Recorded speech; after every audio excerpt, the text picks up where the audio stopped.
Islamic Online Course kelas pemikiran Islam jilid ketiga. Setelah sebelumnya kita membahas terkait dengan Salafi, Sufisme.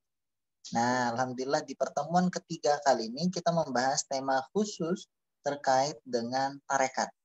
Dengan tema spesifik, tarekat di Indonesia. Sesatkah?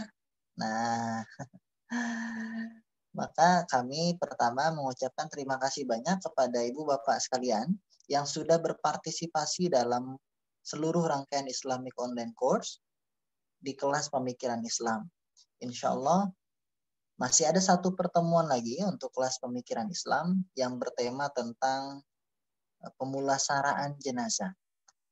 Nah, mohon maaf, saya ralat, pemulasaraan jenazah ini dalam bab kaifiyah dan juga yang terjadi di masyarakat. Karena boleh jadi apa yang terjadi di masyarakat berbeda dengan apa yang disyariatkan. Untuk itu nanti akan kita bahas pada pertemuan keempat. Nah, sebelumnya Ibu Bapak yang dirahmati Allah, saya ingin cek terlebih dahulu ini. Ada di antara Ibu Bapak yang pertemuan 1, 2 sampai hadir pada pertemuan 3 kali ini pun boleh komen nama dan asalnya. Yang pertemuan 1, 2, dan sampai pertemuan ketiga ini mengikuti rangkaian Islamic Online Course, boleh di komen nama dan asalnya. Barangkali ini panitia punya door prize yang menarik. Bapak Muhammad Akbar Hilman dari Palembang, Masya Allah. Berkah untuk Pak Akbar Hilman. Pak Heldi Yuwana, Balikpapan, Masya Allah. Jody Garut, Muhammad Afton, Pekanbaru.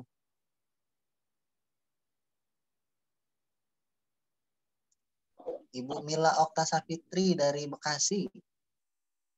Pak Khalis Samarinda, Muhammad Abai, Gorontalo.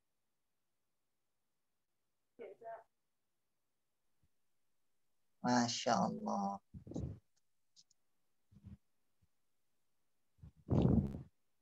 Bapak Adrian, Pedalaman Riau. Ini luar biasa dari pedalaman. Ada sinyal berarti ini. Semoga nggak ketiup angin sinyalnya ini, Pak. Kita doakan Ibu Bapak sekalian, seluruh peserta yang mengikuti rangkaian Islamic Online Course, walaupun melalui daring ini, Allah karuniakan keberkahan, Allah karuniakan kebijaksanaan, Allah karuniakan ilmu yang bermanfaat bagi kita sekalian. Amin ya Rabbal Alamin. Terima kasih Bu Bapak, semoga panjang silaturahim kita dan semoga menjadi wasilah kita untuk memperluas jaringan. Nah, Ibu Bapak yang dirahmati Allah, mari kita buka rangkaian Islamic Online Course yang ketiga ini dengan membaca lafaz basmalah. Bismillahirrahmanirrahim. Untuk menambah keberkahan acara malam hari ini, mari sama-sama kita membaca Ummul Kitab. Semoga Allah meridhoi ikhtiar kita dalam menuntut ilmu. Ala hadhihi niyyah wa likulli niyatin shalihah.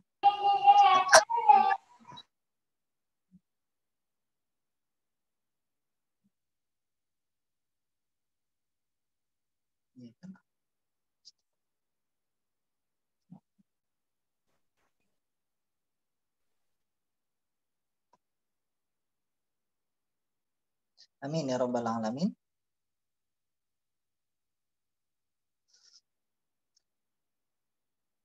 Baik. Nah, seperti biasa, sebelum memulai acara, kami menginformasikan kepada Ibu Bapak sekalian untuk sekiranya menonaktifkan audio jikalau di sekelilingnya sedang banyak suara-suara, baik anak ataupun tetangganya dan lain sebagainya. Untuk kekhidmatan bersama bisa dinonaktifkan audionya. Tapi bagi Ibu Bapak yang kondisinya kondusif bisa juga menyalakan. Nah, selanjutnya kami juga mempersilahkan Ibu Bapak untuk sharing, baik sifatnya pertanyaan atau pandangan lain dari tema kita hari ini. Karena ini bersifat diskusi. boleh ada pandangan berbeda, silakan disampaikan kepada narasumber kita.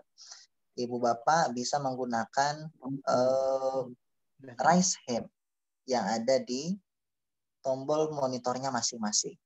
Atau juga boleh bertanya secara langsung, meminta pendapat, dan juga bisa bertanya di teks bagi yang malu-malu ini.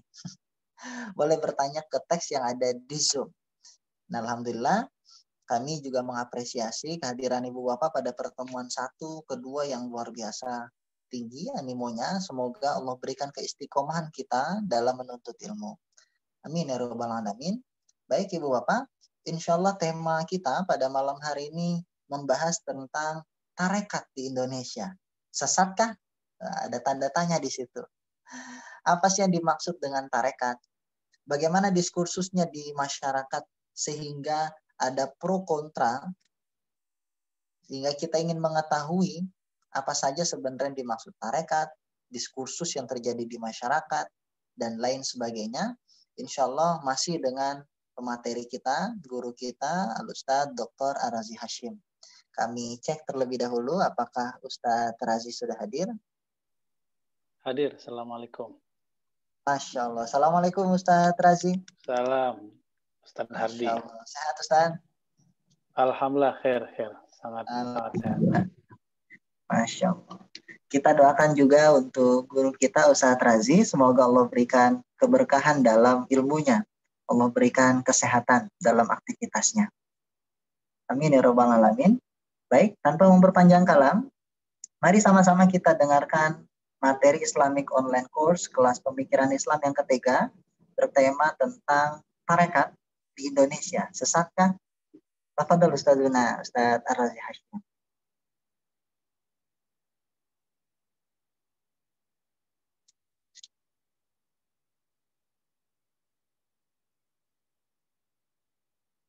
Afwan Ustadz, ke mute sepertinya.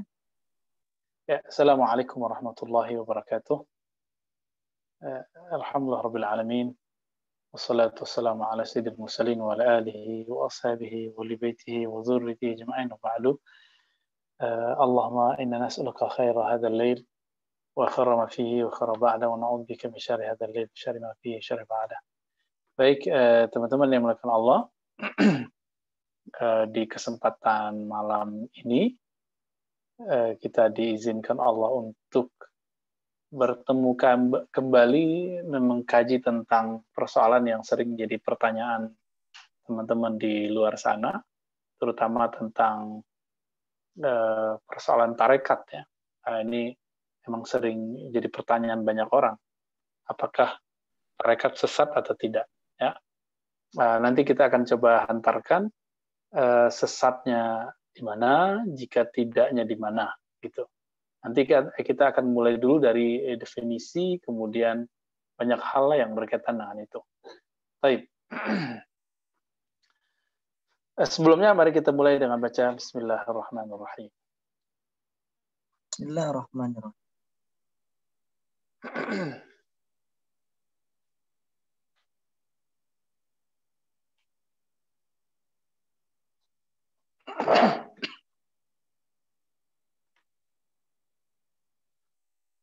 Baik.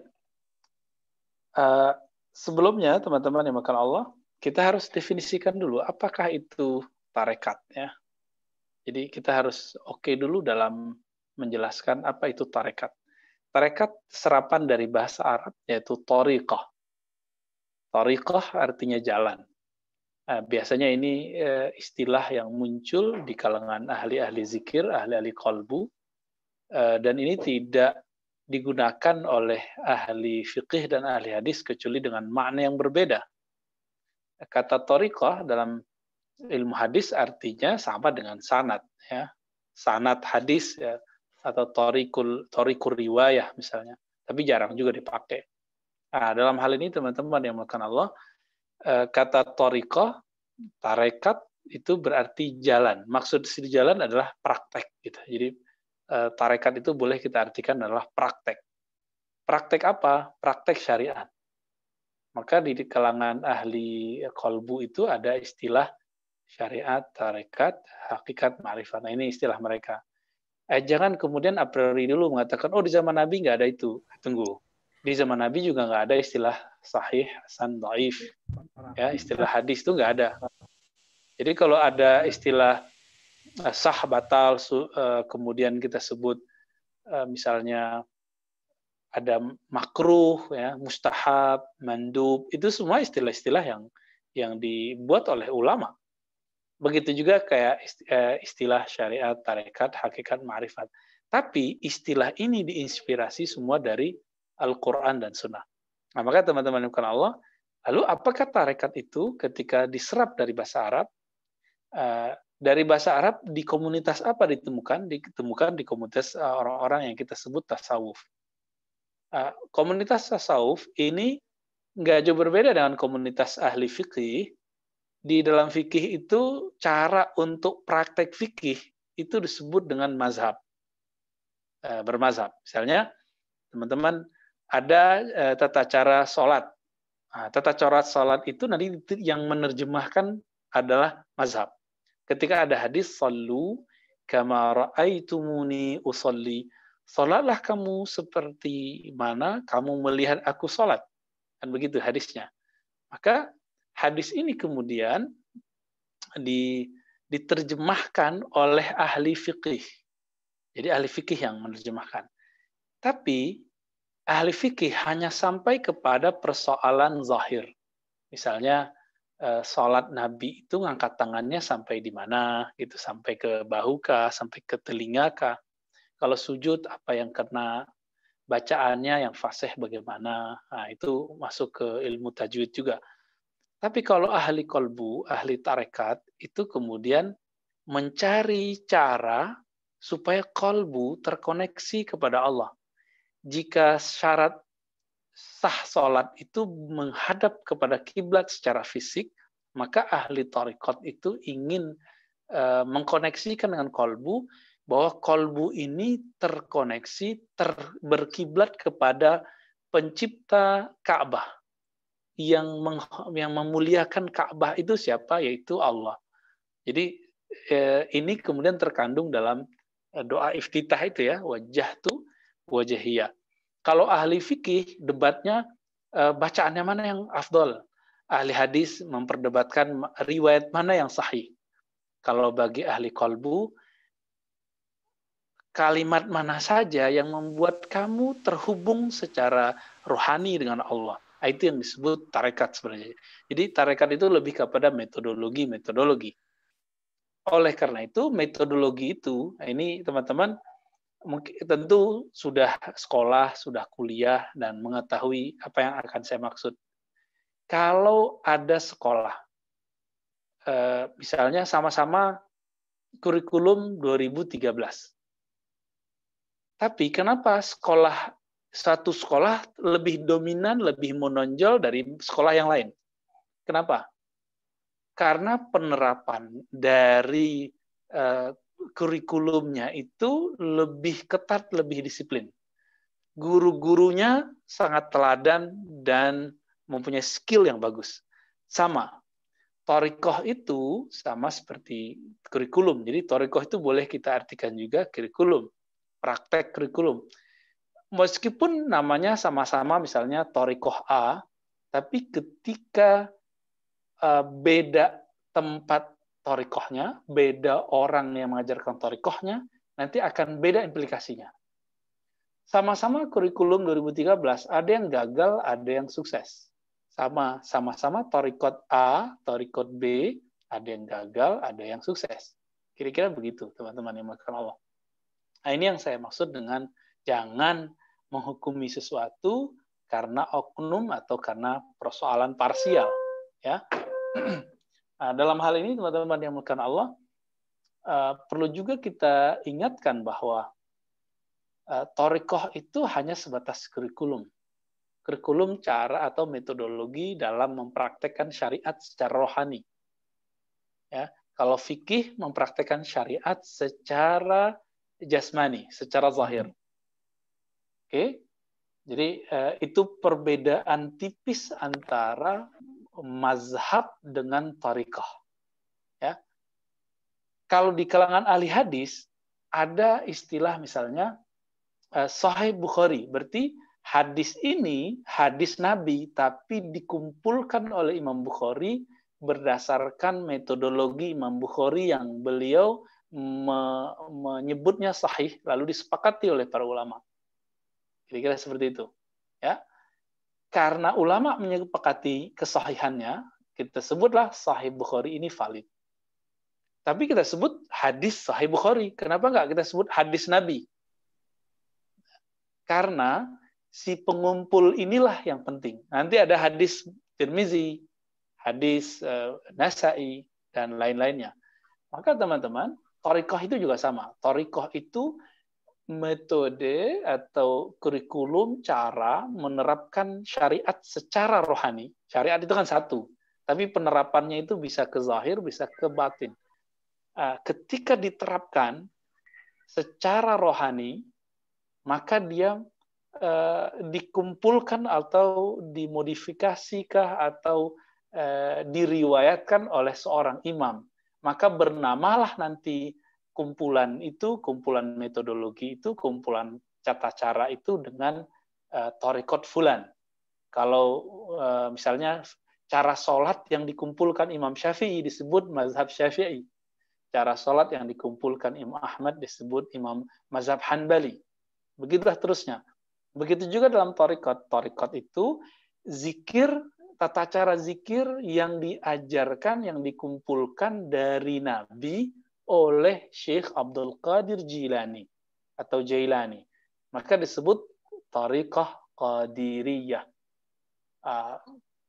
Ada zikir, ada tata cara tazkiyatun nafs yang diriwayatkan, yang dikumpulkan, yang dimodifikasi oleh Imam Suhrawardi, maka disebut Suhrawardiyah. Imam Bahauddin Shah Naqsyabandi disebut Naqsyabandiyah. Kira-kira seperti itu teman-teman. Jadi tarekat itu sangat sederhana sebenarnya. Tidak ada kaitannya dengan debus, tidak ada kaitannya dengan sakti. Kalau orang bertarekat nanti jadi gila, itu nggak ada kaitannya. Itu sama sekali nggak ada hubungannya. Kira-kira begitu. Bisa jalan di atas air, kan? Bisa jalan di atas air, itu mah kapal lebih sakti daripada wali ya. Lebih sakti ikan, masuk nyebur nggak mati-mati gitu. Setiap hari burung terbang. Oh, lebih cakep burung kewaliannya daripada wali kalau begitu. Maka standarisasi tokoh tarekat, wali dalam tarekat bukan orang yang mempunyai keajaiban-keajaiban itu. Kira-kira seperti itu teman-teman secara gamblang ya. Jadi tarekat nggak seperti yang dibayangkan orang. Zikir itu beda lagi. Itu bukan masalah tarekat. Itu ekspresi berzikir. Nanti masuknya ke wilayah fikih. Ya, masuk ke wilayah fikih, ahli fikih bilang apa tentang itu, maka nanti ahli tarekat juga ngikut ahli fikih. Kalau ahli tarekatnya tidak pakar fikih, dia wajib ngikut ahli fikih. Tapi kalau dia ahli fikih, dia bisa meramu hukum sendiri langsung dari Al-Quran dan Sunnah atau mazhab yang dianut. Tapi kalau tidak, maka dia wajib mengikuti salah satu mazhab tertentu atau imam tertentu. Ya. Lalu kita masuk ke term yang disebut sesat. Nah, ini agak sensitif nih ya. Sesatkah tarekat yang di Indonesia? Nah, teman-teman, di Indonesia dulu sejarahnya panjang tentang cara merawat supaya tarekat ini tidak menyimpang. Maka muncullah di kalangan ulama di Sumatera, misalnya dulu di tempat saya, Syekh Abdul Wahid As-Salihi membuat komunitas persatuan tarekat Islam ya, atau kemudian berubah jadi persatuan tarbiyah Islamiyah. Itu juga dimanfaatkan untuk berjuang melawan Belanda. Kira-kira begitu. Tapi kemudian menjadi gerakan Perti ya, Persatuan Tarbiyah Islamiyah yang kemudian gabung dengan sahabatnya yang bernama Syekh Sulaiman Rasuli. Begitu juga di Pulau Jawa muncul Jatma, kemudian terakhir menjadi Jatman, ya, Jam'iyah Thariqah Mu'tabarah, yang secara organisasi menginduk kepada NU, ya, menginduk ke NU. Kemudian di Sumatera sana juga bagian utara ada lagi, di Aceh itu juga ada, nanti di Kalimantan ada lagi, Sulawesi ada lagi, dan ini sangat banyak. Di NW bahkan Thariqah itu sendiri bernama Thariqah NW di Lombok. Ya, jadi NW ini kan NU double, ya, NUU ya, NW, Nahdlatul Wathon. Teman-teman yang bukan Allah, upaya ulama-ulama ini untuk menjaga tarekat supaya tidak keluar dari jalur Ahlus Sunnah wal Jamaah, maka dibuatlah istilah jika ada di mazhab itu mazhab yang sahih, di dalam kalangan ahli hadis ada hadisun sahih, maka di kalangan tarekat ini mustalah Arab tapi rasa Indonesia, tariqah mu'tabarah gitu. Jadi diistilahkan dengan tarekat mu'tabar. Mu'tabar itu arti boleh diartikan tarekat yang sahih. Nah, apa kriteria tarekat yang sahih? Pertama, mesti berakidah Ahlus Sunnah wal Jamaah. Akidah Ahlus Sunnahnya para ahli tarekat itu dipastikan hanya Asy'ariyah Maturidiyah. Itu yang ditulis oleh Al-Syekh Muhammad ibn Muhammad Al-Khani di dalam kitabnya Sa'adah Al-Abadiyah. Kemudian yang kedua, ayatamazhaba bi mazhabin muayyanin, ya. Jadi dia bermazhab dengan salah satu mazhab yang sudah sahih di antara mazhab yang 4. Di Indonesia kebanyakan tarekat ya Syafi'i. Tapi teman-teman, ini kebanyakan ahli tarekat ini kan nggak semuanya alim. Sehingga mencampur adukkan perbedaan fikih dengan tarekat. Contohnya, dulu di kampung saya itu dan di kampung-kampung semua dan kita kunjungi sama. Penyakitnya ahli tarekat udah malas ngaji fikih gitu ya, karena udah keasikan dengan ilmu zauq, ilmu rohani. Ini fakta sebagian, bukan semua. Ketika ada orang tidak menjaharkan basmalah, jadi dia cuma membisikkan Bismillahirrahmanirrahim, Alhamdulillahirabbil alamin, Arrahmanirrahim sampai akhir, atau dia tidak kunut. Nanti dimasukkan perdebatan fikih ini ke perdebatan tarekat. Nah, ini tanda tidak mengerti fikih. Dan itu terjadi di beberapa tempat ya. Akhirnya diidentikanlah kalau tidak menjaharkan basmalah berarti tidak orang tarekat. Nah, cuma positifnya teman-teman, positifnya apa? Ini kemajuan di satu sisi bahwa mazhab Syafi'i sudah menyatu dengan tarekat. Nah, ini salah satu keberhasilan orang ulama tarekat mu'tabarah dalam menjaga tarekat supaya tidak terpisah dari mazhab. Nah, ya celakanya itu karena mereka tidak semuanya ahli fikih, karena teman-teman ahli fikih itu ngaji sesuai dengan disiplin ilmu fikih. Selesai dapat ijazah. Ahli hadis juga begitu. Ahli tarekat ada sebagian besar seperti ahli fikih belajar zikir tapi tidak menguasai fikih, itu banyak. Kemudian dapat ijazah, dapat sertifikat boleh mengajar zikir, membuka halaqah, zawiyah, tapi tidak menguasai bidang-bidang tadi. Itu sangat banyak. Apakah boleh? Itu boleh selama dia masih menginduk kepada salah satu mazhab. Nah, dan yang ketiga, ya, Allah yukhalifal kitab wa sunnah, ya. Tidak menyalahi kitab dan sunnah sesuai dengan yang diajarkan ulama ahlus sunnah, dan ayat ta'ida bid'atan, meninggalkan bid'ah, dan terakhir ayyakuna laha sanadun muttasilun, ya, atau sanadun wadihun. Dia mempunyai sanad yang sahih, sanad yang nyambung dengan disiplin ilmu tarekat. Jadi sanad nyambung dalam ilmu tarekat ini berbeda dengan sanad nyambung dalam ilmu hadis. Dalam ilmu hadis itu saya ketemu sekali dengan orang terus minta ijazah. Ajizni ya Syekh, ijazahkan aku wahai Tuan Guru. Boleh, dapat ijazah langsung. Tapi dalam tradisi tarekat ada yang disebut proses suhbah. Berguru, mengabdi, berkhalwat, mujahadah, riyadhah. Kalau sudah mencukupi itu, meskipun cuma beberapa malam, itu boleh diijazahkan. Gitu. Kira-kira seperti itu. Maka teman-teman bukan Allah, jadi sederhananya tarekat mu'tabarah itu apa? Tarekat yang menjaga diri mereka dari stigma kesesatan yang melanggar Ahlus Sunnah wal Jamaah yang dirumuskan dalam 4 tadi, ya. Ahlus Sunnah, Asy'ariyah Maturidiyah, bermazhab dengan salah satu mazhab yang sahih, kemudian tidak menyalahi kitab dan sunnah dalam artian tidak melakukan bid'ah dengan versi akidah dan mazhab tadi, bukan versi lawannya. Lawan orang tarekat kan biasanya salafi, ya, bukan versi salafi. Dan yang keempat, mempunyai sanad. Nah, ini penting, dan yang keempat ini kemudian akan menjamin semua yang tiga yang di depan itu. Nah, kalau ada satu tarekat tidak mencukupi 4 syarat ini, teman-teman yang dimuliakan Allah, maka dapat dicurigai tarekatnya sesat, gitu. Amalannya bid'ah, sanadnya tidak nyambung, akidahnya melanggar akidah ahlus sunnah, tidak bermazhab fiqih, dan turunan-turunannya. Kira-kira begitu, Ustadz Hardi. Lebih banyak diskusi aja. Ya, tafadhal. Insya Allah. Syukran. Jazakumullah khair, Ustaz. Nah, kami persilakan para ibu bapak yang ingin bertanya secara langsung ataupun via teks. Tadi kayaknya sudah ada yang angkat tangan ini. Bapak Ahmad MZ. Tafadhol, Pak.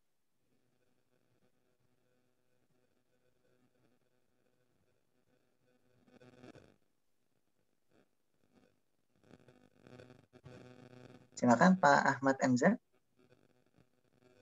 Assalamualaikum, Ustaz. Oh, ibu-ibu ini. Bapak. Tapi suaranya kayak ibu-ibu. Oh, Masya Allah. Apaan? Silakan, Pak. Assalamualaikum, Ustaz Ar-Razi. Salah satu yang sering diceritakan oleh rekan-rekan atau teman-teman sebelah itu kan siapa itu? Al-Hallaj ya, Mansur bin Husain Al-Hallaj ya. Tapi yang kemudian itu menjadi dasar dari kesesatan sufi. Nah, pertanyaan saya, boleh nggak Ustaz ceritakan tentang Husain Mansur Al-Hallaj ini? Makasih Ustaz.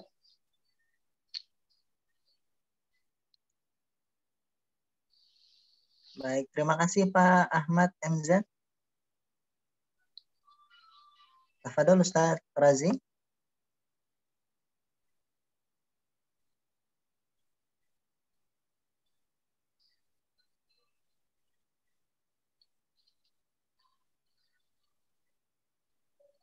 Di barusan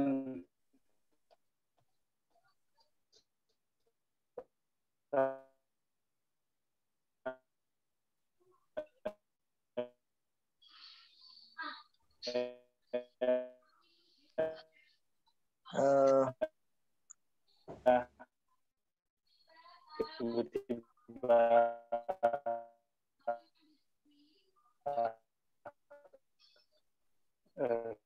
keluar. Mungkin pertanyaannya bisa diulang.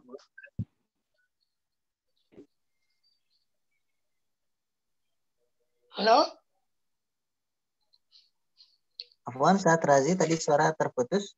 Ustaz Razi minta pertanyaan diulang, Pak Muhammad MZ.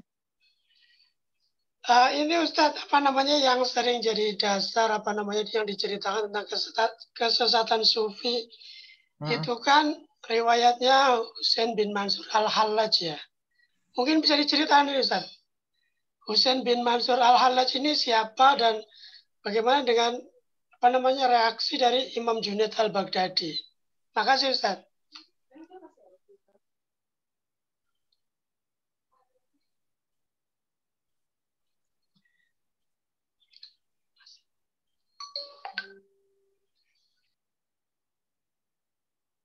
Baik, syukran Pak Muhammad MZ.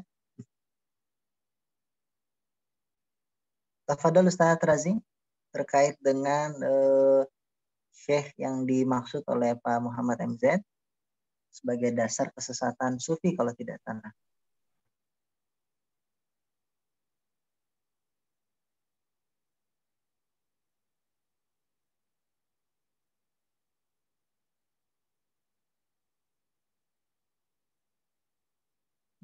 Apa masih di mute Ustaz?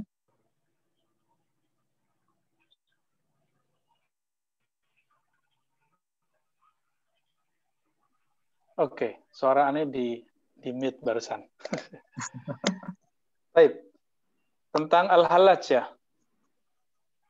Al-Hallaj.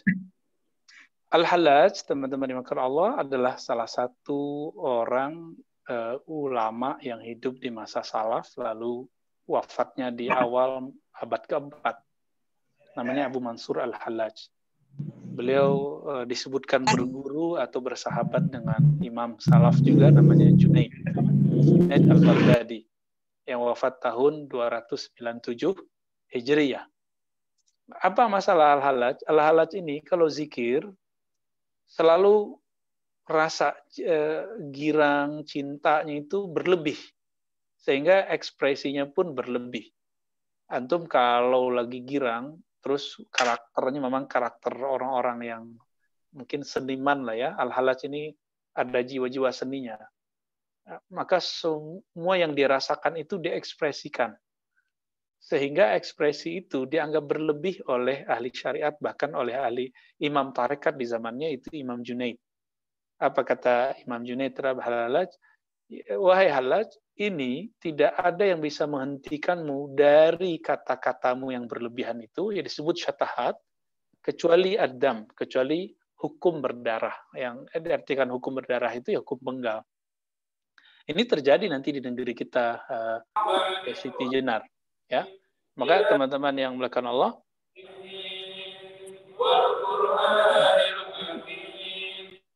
mohon maaf Ibu Bapak yang mungkin sedang noise, suaranya bisa di-mute terlebih dahulu audionya.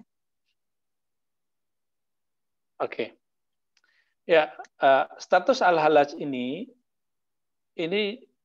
oleh imam di zamannya juga diperdebatkan. Ada namanya Imam Ibnu Jurayj itu Ibnu Surayj ya, imam dalam mazhab Syafi'i, itu tidak mempermasalahkannya. Tapi Imam Junaid memperingatkannya. Kemudian kalau kita lihat di kitab-kitab setelahnya, yaitu Imam Abdul Qahir Al-Baghdadi, beliau dalam kitab Usuluddin menggantung statusnya. Ini statusnya Hallaj ini masih Ahlus Sunnah atau sudah masuk ke dalam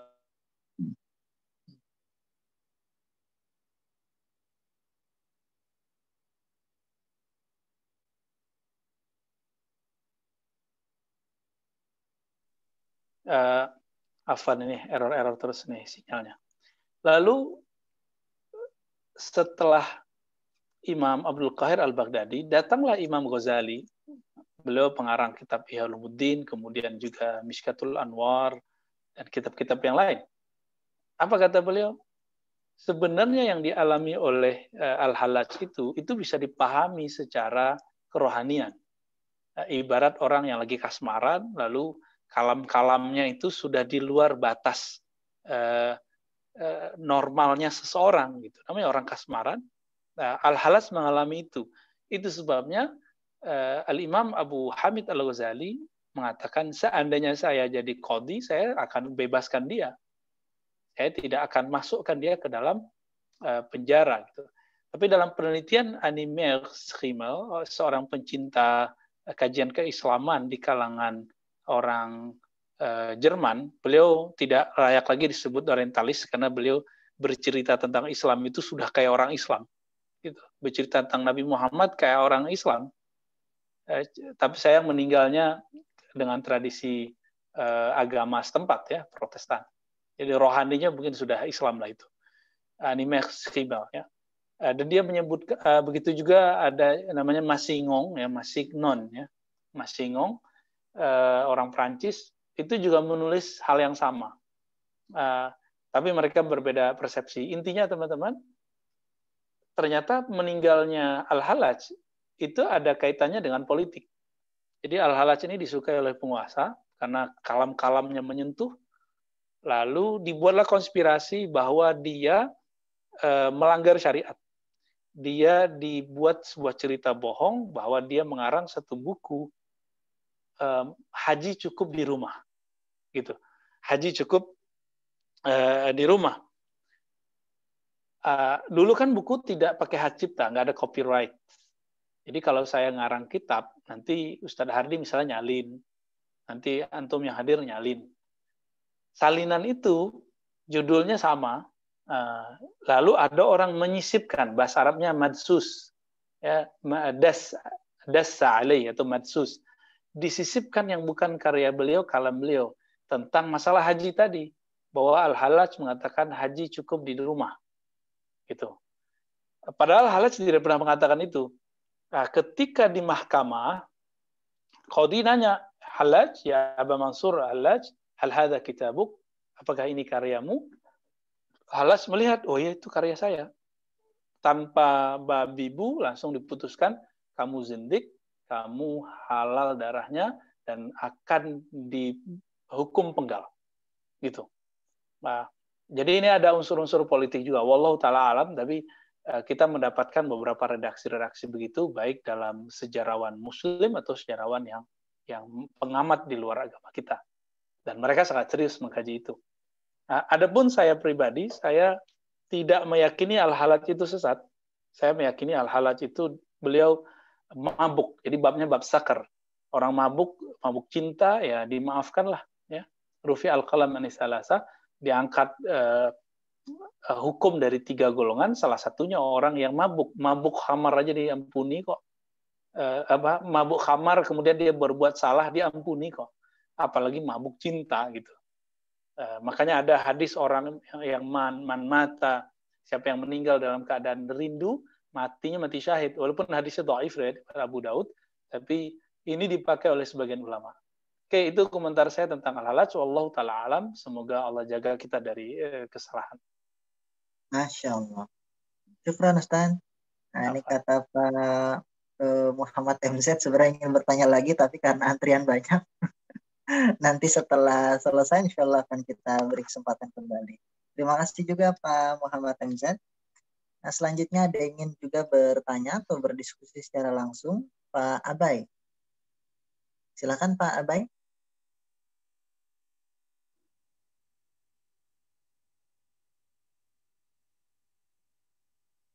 Halo Pak Abai. Bantu unmute Ardi. Abai. Assalamualaikum warahmatullahi wabarakatuh. Waalaikumsalam warahmatullahi wabarakatuh. Semoga Allah memberkahi kehidupan Buya beserta keluarga. Amin. Pertanyaan saya Buya masih berputar tentang kebatinan, karena ini saya bertanya bukan karena menjudge atau apa, tapi saya hanya bertanya saja karena saya tidak bisa membedakan begitu Buya. Ada kelompok di daerah saya, ada kelompok yang mengaku bahwa mereka adalah thariqah, tetapi hasil akhirnya adalah debu seperti itu Buya. Kebal besi, kemudian kebal api. Tetapi mereka mengaku bahwa kekuatan mereka yang kebal besi, kebal api ini berasal dari zikir-zikir Buya. Seperti itu. Pertanyaan saya, apakah mereka bagian dari thariqah sufi? Kemudian apakah kekuatan mereka itu benar-benar dari Allah atau dari hal-hal yang lain? Kemudian pertanyaan yang ketiga Buya, apakah tidak apa kita mengikuti mereka atau bagaimana Buya? Terima kasih. Assalamualaikum warahmatullahi wabarakatuh. Assalamualaikum. Tarekat debus ya. Debus itu teman-teman, itu sebenarnya ada 2 aliran. Ada aliran kebatinan yang berafiliasi dengan khadam jin. Ada yang mereka babnya bab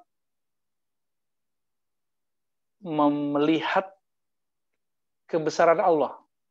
Jadi masuk ke dalam liyatma'inna qalbi, kalau versi Nabi Ibrahim, atau yang dalam hadis Abu Daud, Bismillahilladzi la yadurru ma'asmihi syai'un fil ardi wala fis sama was-sami'ul alim.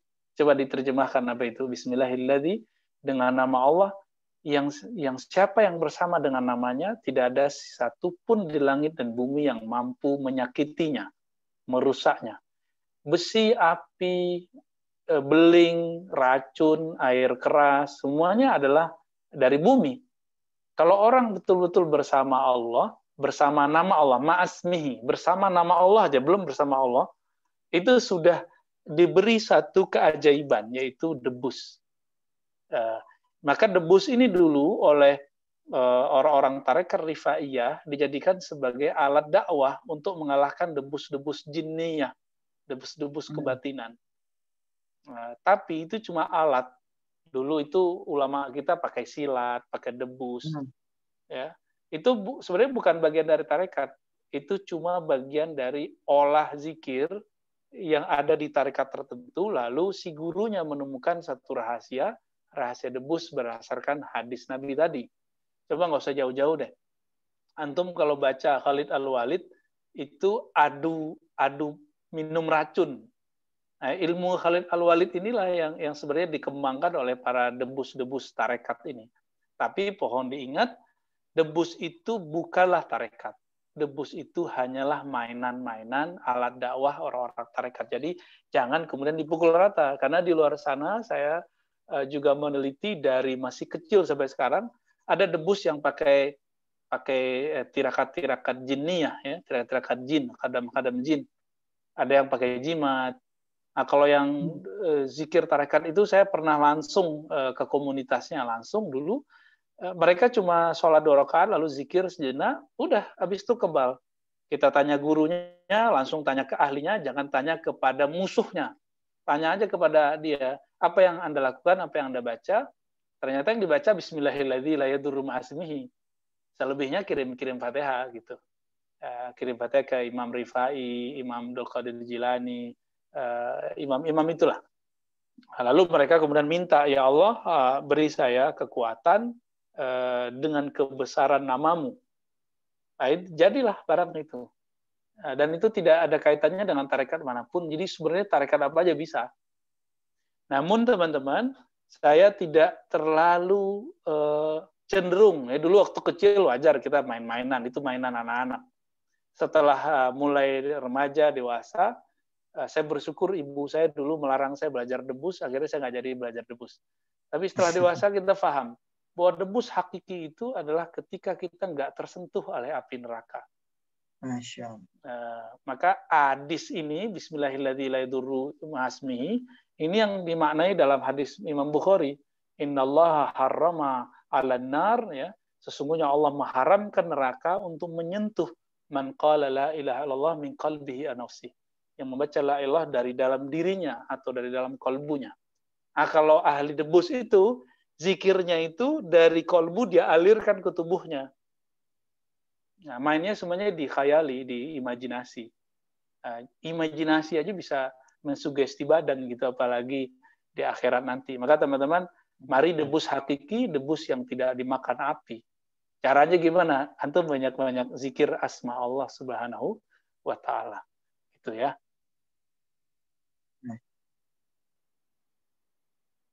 Nah, Ustaz, ini berkaitan dengan zikir, Ustaz. Ya. Ada pertanyaan dari Pak Balangga. Assalamualaikum Buya. Mau tanya tentang zikir dengan lafaz hu. Mungkin yang dimaksud huwa, Ustaz ya? Iya, iya. Terima kasih Buya. Baik, ini banyak pertanyaan. Betul, ada salah satu sahabat kita, pendakwah Ahlussunnah juga. Beliau tidak menemukan dalam referensinya tentang zikir hu. Lalu beliau meragukan. Ya, kita maklumi karena memang tidak semua orang memang minat membaca buku-buku zikir, buku-buku persoalan-persoalan khilafiyah. Kita nggak usah pakai kitab tarekat sufi dulu. Kita baca buku pakar ahli fikih, ahli usul fikih, pakar bid'ah di Al-Azhar di masa Muhammad Abduh. Namanya Syekh Ali Mahfuz. Antum bisa cari kitabnya Al-Ibda' fi Madaril Ibtida'. Al-Ibda' fi Madaril Ibtida'. Syekh Ali Mahfuz ini menyebutkan pertama dalil orang yang mengingkari zikir ismul fard, ismul dhamir, termasuk hu atau Allah Allah, atau Rahman Rahman, ya, Rahim Rahim, Hai Hai, Qayyum Qayyum. Nah, ini disebutkan dulu dalil orang yang mengingkari dan tokohnya. Dalilnya tidak ada yang terlalu eksplisit, semuanya adalah pemahaman terhadap dalil aja. Tokohnya adalah Ibnu Taimiyah. Ibnu Taimiyah mengatakan zikir itu harus sempurna. Subhanallah itu kalimat yang sempurna. Kalau Allah kan nggak sempurna. Gitu. Bagi pengikut Ibnu Taimiyah, masuk akal juga ya. Tapi ternyata di Quran ada kalimat kulillah. Katakanlah Allah. Ini cuma Allah dan itu disebut satu kalimat sempurna. Nah, ini bantahan orang di zaman Ibnu Taimiyah. Dan dinukillah dua pendapat itu. Dan kalau kita lihat sama-sama kuat. Tapi kemudian secara praktek dan dilalah dan istidlalnya, Syekh Ali Mahfuz mengatakan yang lebih kuat menurut beliau adalah kebolehan zikir dengan hu atau Allah dan sejenisnya. Kenapa? Karena ini masuk ke dalam ayat-ayat yang tadi. Kulillah, katakanlah Allah. Wala in sa'altahum man khalaqas samawati wal ard la yaqulunna Allah. Jadi Allah itu satu kalimat sendiri, termasuk hu ya. Kul huwallah. Coba antum melihat kul huwallah. Biasanya orang Arab itu nama jelas dulu baru nama ganti. Nama zahir dulu baru nama ganti. Allah itu nama zahir. Tapi kenapa didahulukan nama ganti? Dia. Kul huwallahu ahad. Katakanlah dialah Allah yang ahad. Seharusnya katakanlah Allah dialah yang ahad. Gitu seharusnya. Kalau secara struktur bahasa Arab, bahkan bahasa Indonesia, kita kalau menceritakan orang, dia itu kan setelah kalimat kata kedua. Setelah kata pertama, di kalimat keduanya baru kita sebutkan dia. Tapi di dalam Al-Quran, huwallahu. Ini didahulukan huwa. Maka ulama kita mengatakan, huwa meskipun kata ganti, dia tidak dihukumi sebagai kata ganti, tapi dia disebut sebagai nama yang sempurna, nama yang agung, bahkan Syekh Al-Imam Abdul Qahir Al-Baghdadi dalam kitab Usuluddin menganggap itu bagian dari Asmaul Husna, tapi di luar yang 99. Maka berzikir dengan huwa, hu. Ini dibolehkan. Ini terlihat dari tokoh tarekat seperti Imam Abul Hasan Asy-Syadzili. Di dalam aurat-auratnya, zikir-zikirnya memasukkan zikir yahu gitu ya. Begitu juga dalam Thariqat Qadiriyah, turunannya nanti ada Khalwatiyah, Samaniyah.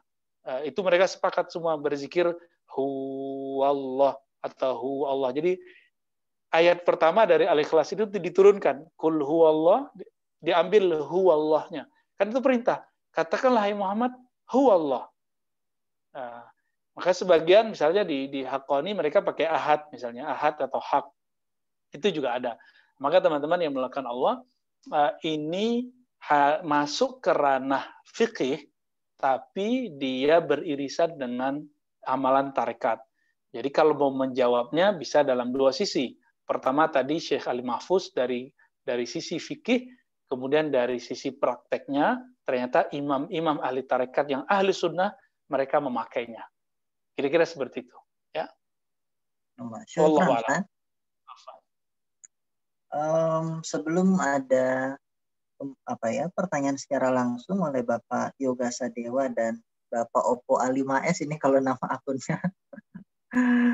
Ada pertanyaan berkaitan dengan pemaparan yang Ustadz Razi sampaikan, yaitu terkait dengan tadi disampaikan kalau saya tidak salah ada 4 kriteria bagaimana thariqah itu dikatakan sesat, ya.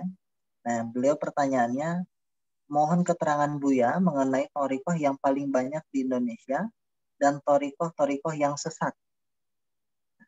Begitu, Ustaz? Pengen amat tuh ya thariqah sesat. Bagus. Huzaifah Al-Yamani selalu bertanya tentang yang buruk-buruk supaya bisa dihindari. Mungkin antum versi Huzaifah Al-Yamaninya kali ya. Baik. Sebenarnya tidak ada thariqah yang sesat. Yang ada itu oknum dari pengamal thariqah itu dia menyimpang dari 4 syarat tadi.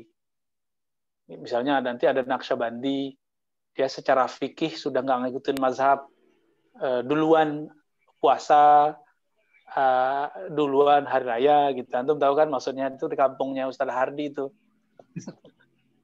Tiap tahun itu dan masuk TV One. TV One ya yang punya orang kampungnya Ustaz Hardi juga. Kok senang gitu beritain yang gitu-gitu. Ya. Itu kenapa? Karena dia sudah nggak menggunakan mazhab fikih yang sahih dalam menentukan bulan, hisab ataupun ru'yah. Tapi kesesatannya bukan kita sebut sesat, ya. Kesalahannya bukan dalam bab akidah ataupun tasawuf, tapi kesalahannya dalam masalah fikih, gitu. Kemudian ada lagi misalnya tarekat tertentu yang menyebut dirinya Tijani, tapi kita tanya kepada ulama-ulama yang Tijani itu nggak ada. Misalnya yang meyakini Salat Al-Fatih lebih utama daripada Al-Quran misalnya. Itu ternyata tidak sahih berasal dari Sidi Ahmad Tijani. Tapi ini dikaitkan dengan beliau misalnya gitu. Ya. Ya, di Indonesia banyak tarekat teman-teman. Meskipun di Tarekat Mu'tabarah Jatman, Jamiah Tarekat Mu'tabarah yang dipimpin sekarang oleh Habib Lutfi. Jadi Habib juga, ya, tentu beda Habib, beda kapasitas. Nah ini Habibnya Habib Tarekat. Beliau dan para ulama kemudian menyepakati 40-an tarekat. 40-an itu sebenarnya diambil dari buku Jami Usul Aulia, karya ahli hadis, ahli tarekat Naqsyabandiyah, Syaziliyah, dan Qadiriyah, namanya Ahmad Kumus Khodawi, ulama Turki yang lama di Mesir dan pakar hadis, tapi mursyid tarekat gitu. Nah, beliau menyebutkan 40 tarekat di dalam kitabnya. Nah, karena beliau dapat ijazah dari gurunya Al-Arwadi 40 tarekat itu gitu. Lalu diturunkan dalam semacam ADART-nya, Jamiah Tarekat Mu'tabarah. Ya. Nah, tapi pada kenyataannya teman-teman di Indonesia nggak banyak. Paling ada, coba antum ingetin ya. Ingat. Pertama Qadiriyah, yang kedua Syaziliyah, yang ketiga Naqsyabandiyah. Nah, ini yang keempat Tijaniyah. Ini yang besar-besar. Yang kelima Samaniyah. Nah, 5 ini boleh kita sebut 5 tarekat terbesar di Indonesia. Lalu ada yang modifikasi, tapi yang memodifikasi orang kita di Mekah, namanya Syekh Ahmad Khatib Sambas, menggabungkan teknik Naqsyabandiyah dengan Qadiriyah, disebut TQN, yang dulu diajarkan oleh Allahyarham Abah Anom, Tajul Arifin. Itu kalau di Surabaya ada Bah Asrori, ya. Ada banyak-banyak lah, macam-macam. Kalau Samaniyah itu gabungan antara Qadiriyah dan Khalwatiyah. Ini di Indonesia banyak di Sumatera Barat, kemudian di Banjar, ya, di daerah Kalimantan, sampai ke Sulawesi, termasuk Palembang, ya. Palembang karena ada Syekh Abdul Samad Palembani yang langsung berguru kepada Syekh Muhammad bin Abdul Karim As-Samani Al-Madani. Jadi mereka ngambil semuanya di Mekah, Madinah. Jadi orang Indonesia, sanad tarekatnya semuanya Mekah, Madinah, Mekah, Madinah. Ada yang dulu tua, salah satunya Syatari. Nah, ini Syatari yang ke-6 nih, tarekat ke-6. Itu dibawa oleh Syekh Abdul Rauf Singkili, dari Singkel, dari daerah Aceh, bagian selatan. Beliau 20-an tahun di Mekah, Madinah, belajar kepada Imam Al-Qusyasi, ahli hadis, dan Imam Qurani. Dan mereka berdua adalah mursyid tarekat Syataria, Naqsyabandiyah, Qadiriyah, tapi yang dikenal ketika masuk ke negeri kita tarekat Syataria. Teman-teman yang melakukan Allah, sampai di Indonesia nanti masuk ke daerah Pariaman di Padang, ya. Kemudian ada masuk ke Pamijahan, Syekh Abdul Muhi, ada masuk ke Jawa.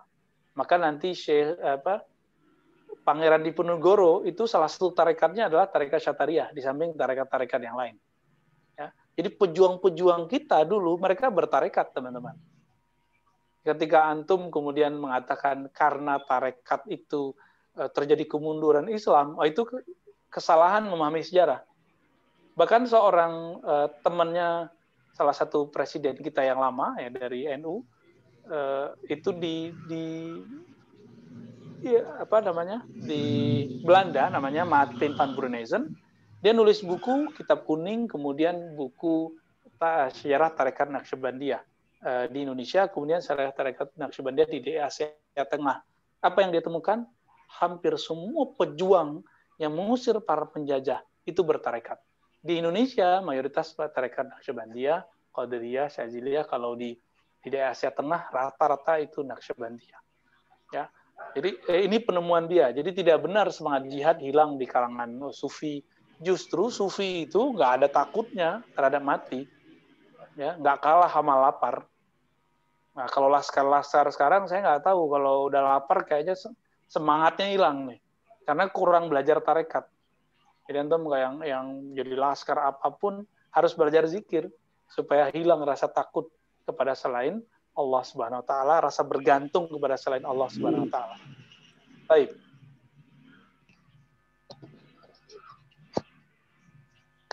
Insyaallah. Syukran Ustaz. Ini Apa? masih berkaitan Ustaz, karena tadi Ustaz Razi nyerempet-nyerempet terkait Padang, nih ada orang Padang yang muncul nih Ustaz. Dari Ibu Umi Fadil.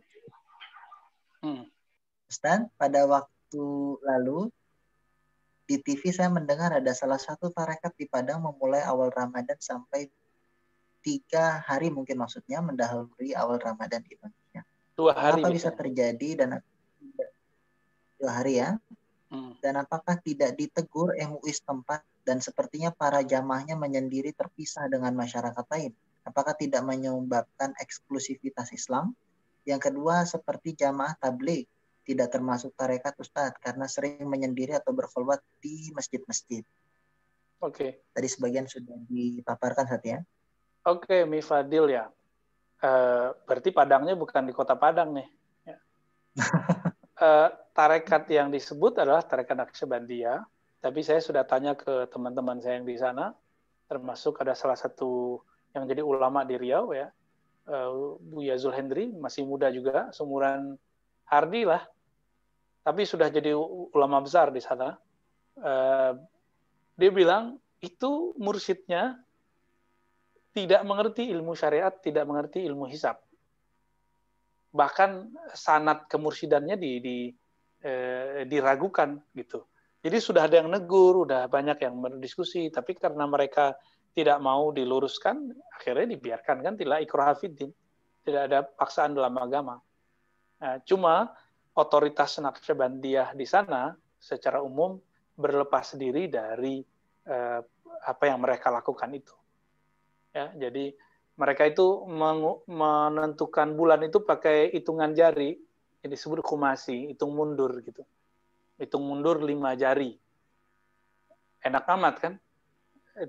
Jadi kalau jatuhnya kemarin hari Senin, tahun depan dihitung mundur.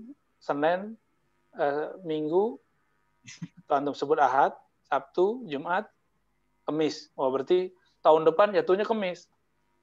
Nah, ini sudah melanggar sunnah sebenarnya, karena sunnahnya sumu li ru'yatihi, berpuasalah karena melihat bulan. Tapi kesalahan ini tidak ada kaitannya dengan inti tarekat itu. Gitu ya. Ini persoalan hisab. Hisab dia, ini memang ada salah satu metode hisab di kitab-kitab lama, tapi itu sudah tidak mu'tabar juga. Jadi dalam ilmu hisab itu juga ada yang tidak sah lagi dipakai. Salah satunya hisab model begini. Jadi tolong diluruskan, ini tidak ada kaitannya dengan tarekat. Adapun jamaah tabligh, pendiri jamaah tabligh adalah ulama tarekat Naqsyabandiyah, Chistiyah, Qadiriyah. Bedanya beliau melihat ahli hadis sibuk dengan diskusinya, ahli fikih dengan debat hukumnya, ahli tarekat sibuk dengan khalwatnya. Itu yang beliau lihat di zamannya. Maka beliau gabunglah semua itu, menjadilah gerakan jamaah tabligh. Maulana Ilyas Al-Kandahlawi, beliau ahli hadis. Maka kemudian antum bisa lihat di sana ada hadisnya. Maka buku sifat bukan apa ya, buku Fadilah Amal ya, buku Fadilah Amal itu isinya hadis. Kemudian buku tentang Hayatus Sahabah itu semua riwayat-riwayat hadis. Jadi sisi hadisnya ada. Lalu ada zikir pagi sore, ada amir dalam safar jauh lah, ada ahli zikirnya, ada mutakallimnya, macam-macam ya. Oke, kira-kira seperti itu. Masya Allah. Nah, ini beberapa kali tadi Ustaz menyebutkan ada redaksi Ghairu Mu'tabar Ustaz. Ya. Ada pertanyaan dari Ibu Putri Naomi Ustaz. Apakah semua tarekat Ghairu Mu'tabar itu sesat Bu ya? Kalau sudah Ghairu Mu'tabar, Maka seperti hadis ada yang ada yang dhaif, ada yang palsu. Jadi ketika dia mengaku Naqsyabandi, maka Naqsyabandinya palsu. Kenapa? Sanadnya mungkin keputus, atau dia sudah nggak ngikutin mazhab, atau dia sudah tidak berakidah Ahlussunnah lagi. Maka mereka boleh disebut ghairu mu'tabarah, gitu aja, tidak mu'tabar. Kalau secara ilmu akidah, jika beririsan dengan ilmu akidah disebut sesat. Jika bertentangan dengan ilmu akidah disebut sesat, jika bertentangan dengan ilmu fikih disebut bid'ah. Kira-kira seperti itu pasangannya ya. Jadi bid'ah ini masuknya ke fikih, walaupun ada istilah al-bid'ah al-i'tiqadiyah, tapi kita bagi aja. Kalau dalam bab akidah nanti konsepnya dolal al-haq gitu. Dolal sawab, khata' sawab. Jadi keliru, salah, sesat, itu babnya akidah. Tapi kalau masuk bid'ah itu masalah fikih. Jadi harus bisa memisah itu. Ya. Dalam tarekat dia tidak bersanad misalnya, berarti dia munqati', sanad tarekatnya terputus, tidak sahih, ghairu mu'tabar. Dalam fikih dia bid'ah, dalam akidah dia sesat. Jadi tinggal dipilah-pilih di mana kenanya. Syukran Ustaz. Ya. Selanjutnya kita akan mendengarkan pertanyaan atau mungkin feedback secara langsung oleh Bapak Yoga Sadewa. Silakan Pak Yoga. Assalamualaikum warahmatullahi wabarakatuh. Assalamualaikum. Terima kasih Ustaz telah memberikan kesempatan saya bertanya. Saya Yoga dari Malang, ingin bertanya Ustaz tentang Thariqah Alawiyah, di mana saya pernah baca dari buku seorang habaib berjudul Thariqah Alawiyah juga. Ini tentang Al-Faqih Al-Muqaddam Ba'alawi yang mendapatkan kirqoh. Kirqoh itu saya belum tahu maksudnya kirqoh itu apa Ustaz, bisa tolong dijelaskan kirqoh itu apa, baik dari jalur Husain maupun Hasan. Setelah itu terkait thariqah ini juga Ustaz, apakah ajaran-ajarannya itu walaupun nasabnya sampai ke Rasulullah, apakah tetap nasab dari yang para pengajarnya sampai ke Rasulullah, apakah bisa dijadikan pegangan dalam misalkan tentang amalan-amalannya gitu Ustaz, misalkan kayak ada majelis-majelis tertentu gitu Ustaz. Terima kasih. Oke, Mas Yoga. Al-Sayyid Al-Habib Al-Faqih Al-Muqaddam itu menyebutkan bahwa dirinya mendapatkan khirqah dari dua jalur ya. Jalur ulama atau sayyid yang bernasab Husaini dan Hasani. Apa itu khirqah? Khirqah itu kain simbolis atau benda simbolis yang diberikan guru kepada muridnya sebagai pertanda dia murid atau pertanda dia diangkat jadi murid atau diangkat jadi mursyid. Tergantung khirqahnya khirqah yang mana. Maka khirqah terbagi dua. Ada khirqah riwayah. Khirqah riwayah ini versi ahli hadis. Ini kalau biasanya murid-murid Syekh Yasin itu punya tradisi itu ya. Kalau di Indonesia ada Kiai Marwazi Al-Makki Al-Batawi, beliau termasuk dapat musalsal secara riwayah. Adapun secara tarbiyah, secara suhbah, secara thariqah, itu harus, jadi setelah didapatkan khirqah, harus mengamalkan ajarannya, zikir-zikirnya, adab-adabnya. Ini bedanya. Nah, kalau dalam bab riwayah harus mutqin, harus menguasai riwayatnya, harus nyambung. Kalau dalam bab suhbah harus ada kesabaran dalam berguru. Nah, itu bedanya. Dan itu bang benar Al-Faqih Al-Muqaddam. Dan tarekat Alawiyah itu belakangan berkembang, kata Habib Zain Ibn Smith ya, dalam bukunya tentang tarekat Alawiyah. Jadi beliau nulis buku. Apa kata beliau? Tarekat Alawiyah itu zahirnya Alawi, dalamnya Syaziliyah. Maka tidak bisa pisah Thariqah Alawiyah itu dari wirid-wirid Syaziliyah dan adab-adab Syaziliyah. Ya, kira-kira seperti itu. Jadi kita mempercaya itu sebagai sebuah sejarah yang sahih. Ya, lanjut. Baik, terima kasih Pak Yoga, Ustaz Razi. Ini masih berkaitan dengan makna Ustaz. Kalau tadi tentang firqah, ini pertanyaan dari Bapak Abi Tapsunji berkaitan dengan apa yang dimaksud dengan tarekat, hakikat, syariat, ma'rifat. Demikian Ustaz. Oke, syariat sebenarnya semuanya itu syariat. Tapi syariat itu kemudian identik dengan yang zahir. Misalnya sholat, zahir dari sholat itu gerakan-gerakannya, syarat dan rukunnya itu masuk ke syariat. Syariat yang zahir. Syariat penerapannya itu masuk ke tarekat, metodologi, pencapaian, latihan-latihan. Nah, itu masuk ke tarekat. Jadi latihan riyadhah. Nabi misalnya, Nabi Musa itu menyepi 40 hari. Nabi Muhammad dapat wahyu, kemudian menyepi 40 hari, berkhalwat. Nah, itu tarekat.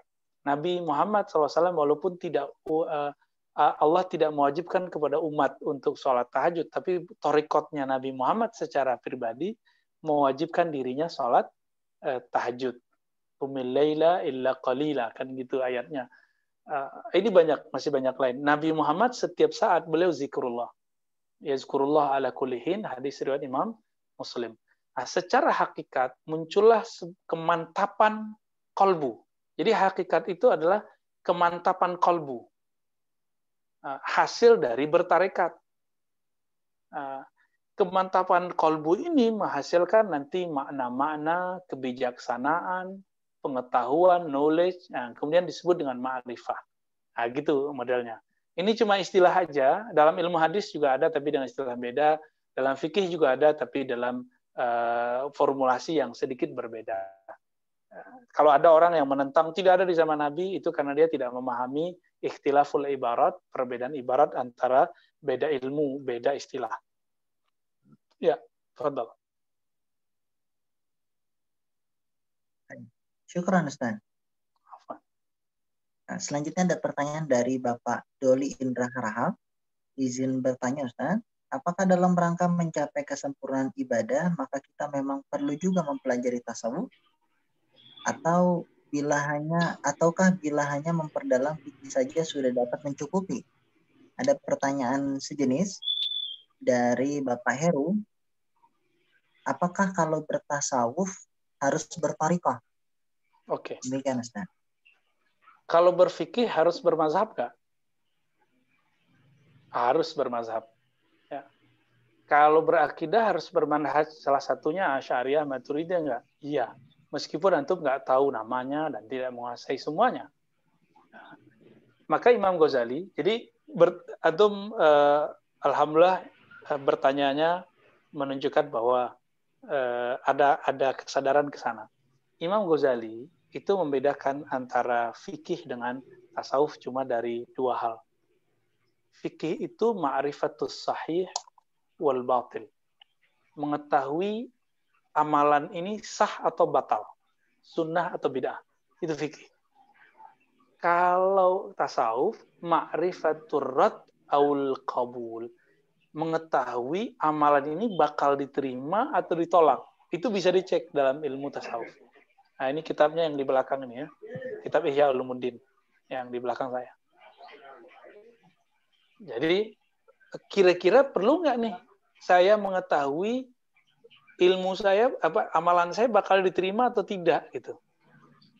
Ada metodologinya, ada caranya, ada pencapaiannya sehingga amalan itu dapat dipastikan diterima insya Allah. Saya kira seperti itu. Nah, ini disebut dengan ilmu tasawuf yang prakteknya ada di dalam ilmu tarekat. Jadi tasawuf itu ngambang kalau nggak ada tarekat. Sebagaimana fikih ngambang kalau nggak ada mazhab. Antum bisa bayangkan fikih itu kan berbicara tentang hadis-hadis hukum. Kalau nggak dirapikan oleh imam mazhab, kita kebingungan sekarang. Ya, nggak ada istilah rukun 13, nggak ada istilah pembatal sholat. Nah, semua itu dirapikan oleh imam mazhab sebagaimana dalam bab thariqat itu merapikan. Zikir itu kan banyak. Coba antum lihat di Quran. Ya lazina menuzkurullah zikran katsira. Hai orang beriman, zikirlah sebanyak-banyaknya. Zikir banyak macamnya. Banyak waktunya. Lalu gimana caranya kita kemudian memilih? Yang memilih nanti adalah ahli kolbu. Ahli kolbu itu nanti seperti dokter, mengerti dosis-dosisnya. Ini untuk orang ini cocoknya zikir sekian, untuk pemula sekian, untuk yang sudah advance sekian gitu. Kira-kira seperti itu. Jadi mereka sangat rapi. Dan salah satu keuntungan orang belajar thariqat yang saya lihat, zikirnya lebih tertata. Zikir lebih tertata, pemahaman lebih disiplin lah, kira-kira seperti itu. Kalau enggak nanti ya mut-mutan. Kalau lagi zikir jamaah zikir, kalau enggak ya enggak zikir. Baik. Jadi perlukah bertasawuf itu bertarekat? Ya antum kalau bertasawuf tambah tarekat teoritis, ya cuma teori, sama kayak orang jatuh cinta tapi nggak nikah-nikah. Buat puisi mulu setiap hari di status Facebooknya kan. Oke, lanjut. Ini secara tidak langsung ajakan bagi para Jovisa yang hadir. Jomblo fisabilillah untuk segerakan ini. Mumpung COVID, nggak perlu pakai pesta-pesta ya. Nah, Ustaz, ini ada request dari Bapak Heldi Yuwana. Kapan-kapan ngaji kitab Ihya Ulumuddin katanya. Insya Allah. Bersama ya, insya Allah Pak. Nah, selanjutnya ada pertanyaan dari Bapak Abi Tapsunji ya. Ini terkait di kampung saya sering dengar zikir atau bacaan-bacaan yang nyebut Abdul Qadir Jailani. Apa itu salah satu jenis aliran tarikat? Saya nggak pernah ikut karena saya nggak ngerti dan belum pernah pelajari. Apa aliran itu aliran yang baik untuk dipelajari dan diikuti? Ya, itu barangkali zikir-zikirnya mengirim Fatihah untuk Syekh Abdul Qadir Jailani. Dan dalam fikih, semua mazhab fikih selain mazhab Syafi'i itu sepakat bahwa kirim Fatihah sampai. Hatta Imam Salafi, Ibnu Taimiyah dan Ibnu Qayyim mengatakan sampai. Adapun dari mazhab Syafi'i itu terjadi perdebatan antara Zarkashi, Sakhawi dengan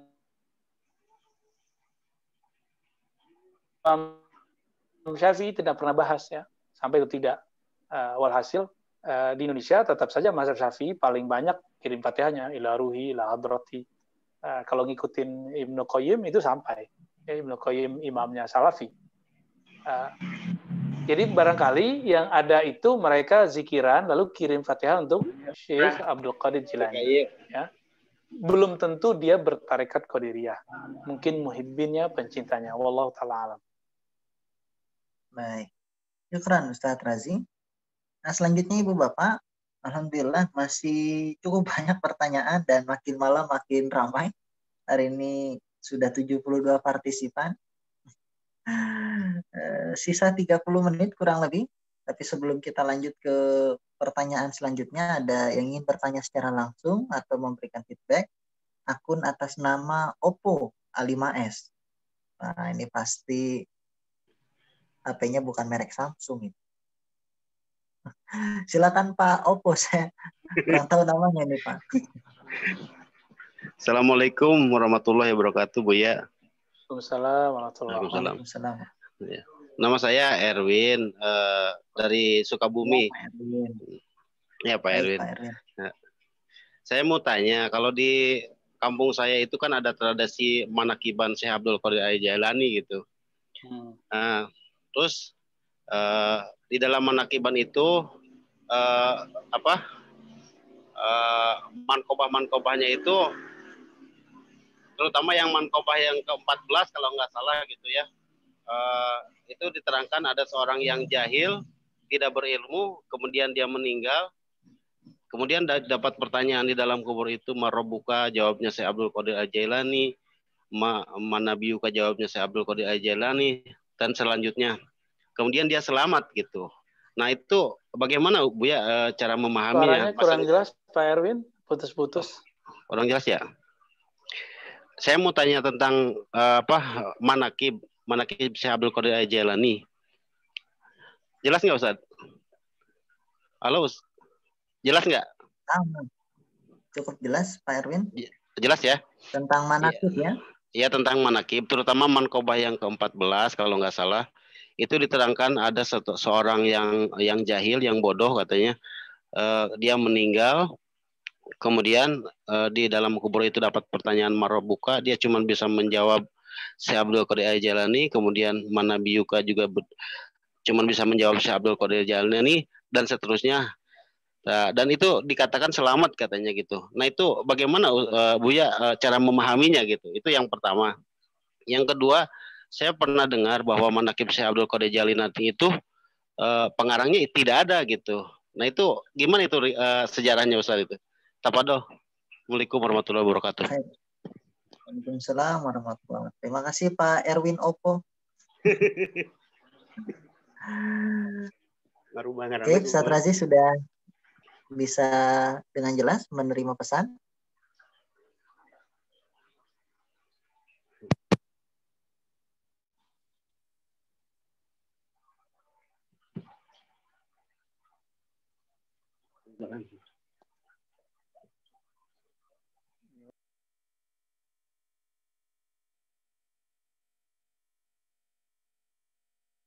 Assalamualaikum Ustaz Razi.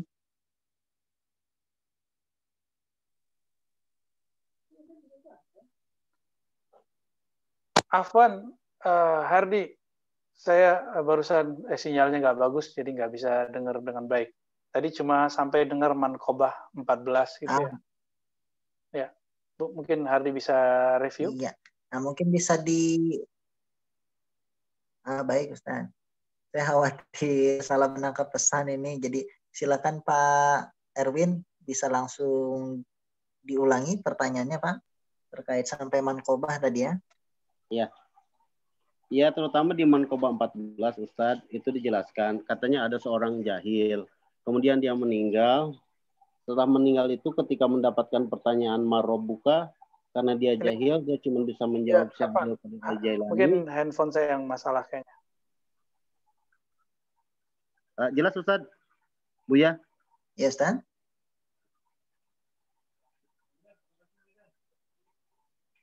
Jelas Buya?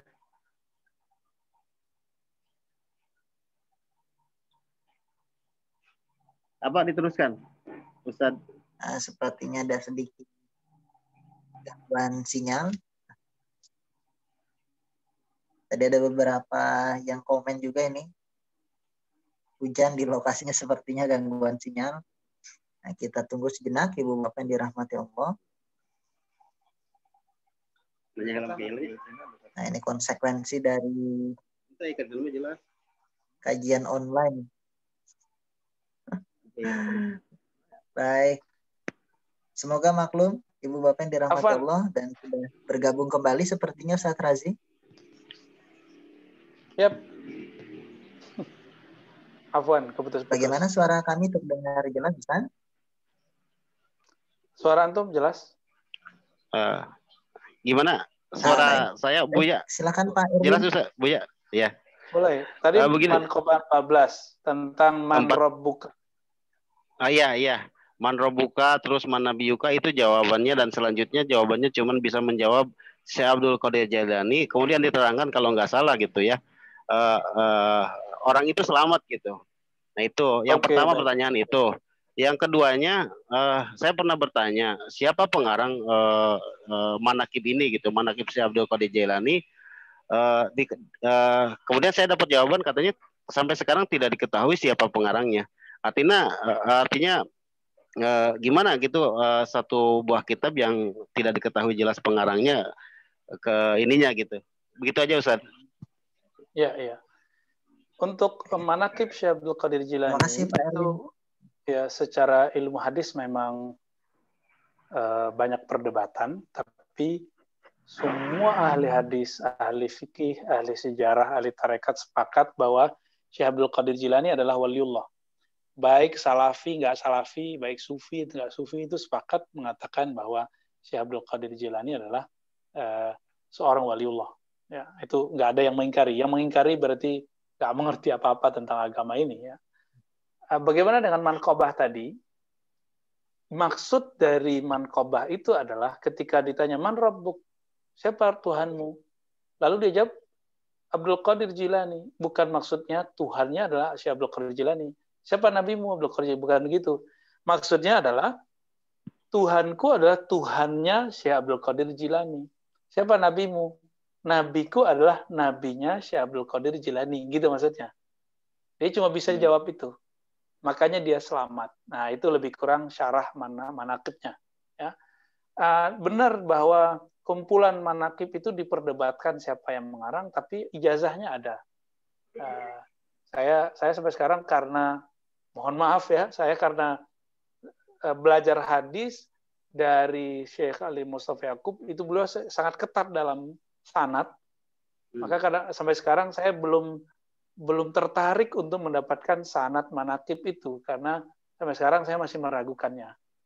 Sampai datang kemudian Syekh Fadil dari Turki, beliau kemudian menulis sendiri tentang manakib Syekh Abdul Qadir Jilani, dan beliau pilih mana yang lebih sahih. Jadi seharusnya kita bisa melihat ke buku-buku yang belakangan. Dan buku-bukunya banyak. Namun teman-teman hati-hati, manakib Syekh Abdul Qadir Jilani ini banyak yang sahih, juga banyak yang tidak sahih. Ya.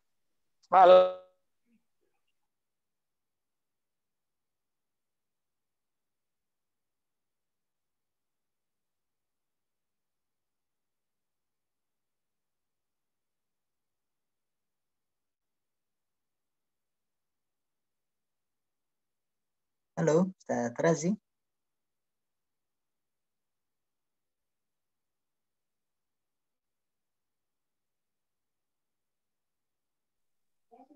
Ya, Afwan.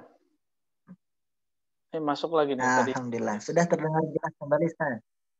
Ya. Begitu kira-kira, Ustaz Hardi, tafadhal, istamir. Baik, demikian Pak Erwin. Nah, Ibu Bapak yang dirahmati Allah, kami close sementara untuk pertanyaan, karena masih banyak pertanyaannya dan waktu tinggal 20 menit lagi. Ada pertanyaan dari Bapak Heldi Yuwana di Balikpapan, Ustaz. Silakan dilanjutkan pertanyaannya, Hardi. Ulama mazhab apakah sudah mengenal sufi atau tasawuf, atau memang belum mengenal itu, Ustaz? Kenapa tasawuf lebih disukai ulama sufi ketimbang mengikuti thariqah kalangan sahabat, tabi'in, tabi'in. Terima kasih, Buya.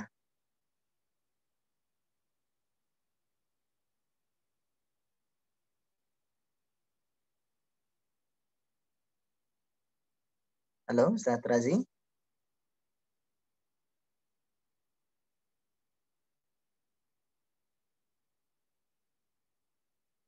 Sepertinya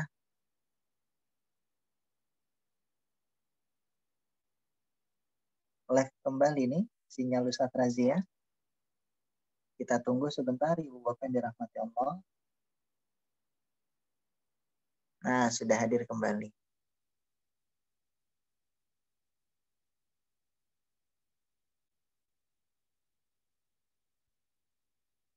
Assalamualaikum Ustaz Razi.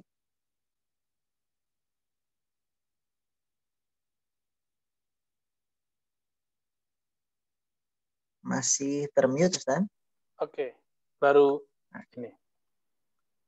Pertanyaan Pak Heldi sudah tertangkap atau terputus tadi, Ustaz? Yang apa saya terputus? Pak Erwin sudah ya? Ini pertanyaan dari Pak Heldi di Balikpapan. Ulama mazhab apakah sudah mengenal sufi atau tasawuf, atau memang belum mengenal itu? Kenapa tasawuf lebih disukai ulama sufi ketimbang mengikuti thariqah kalangan sahabat, tabi'in, tabi'ut tabi'in? Demikian, Ustaz.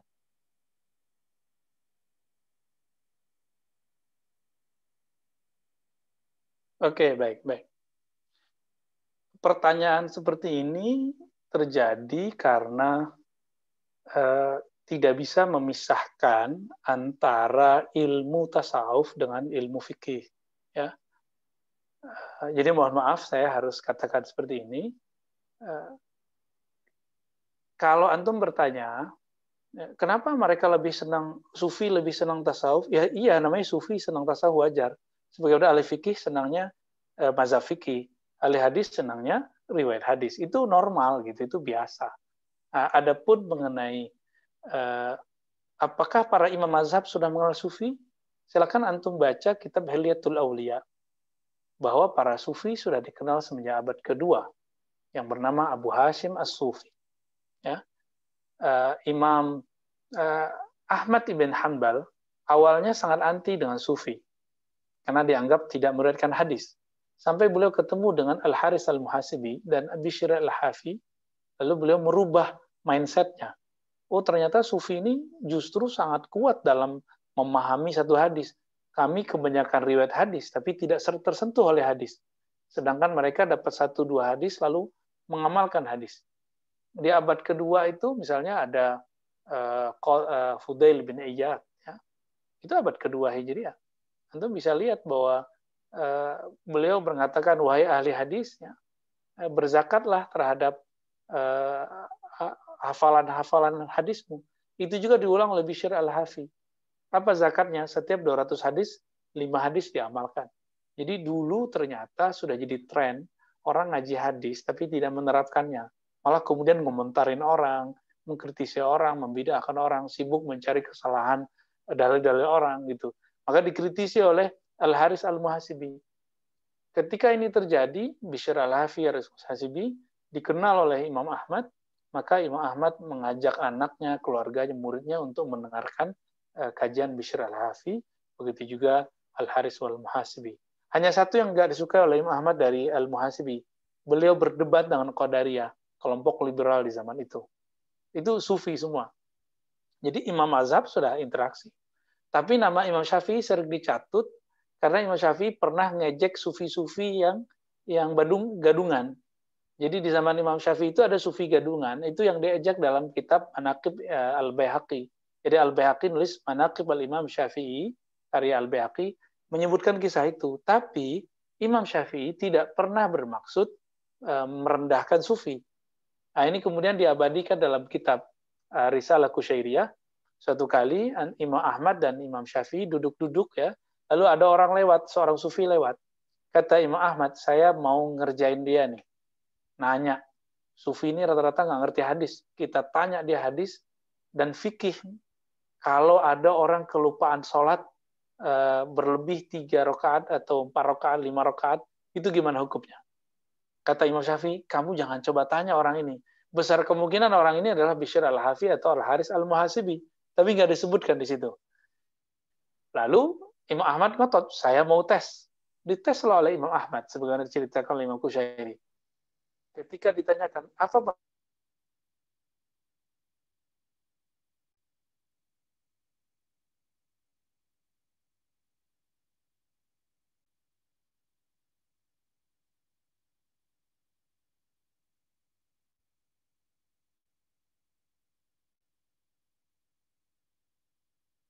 Baik, sepertinya terputus kembali.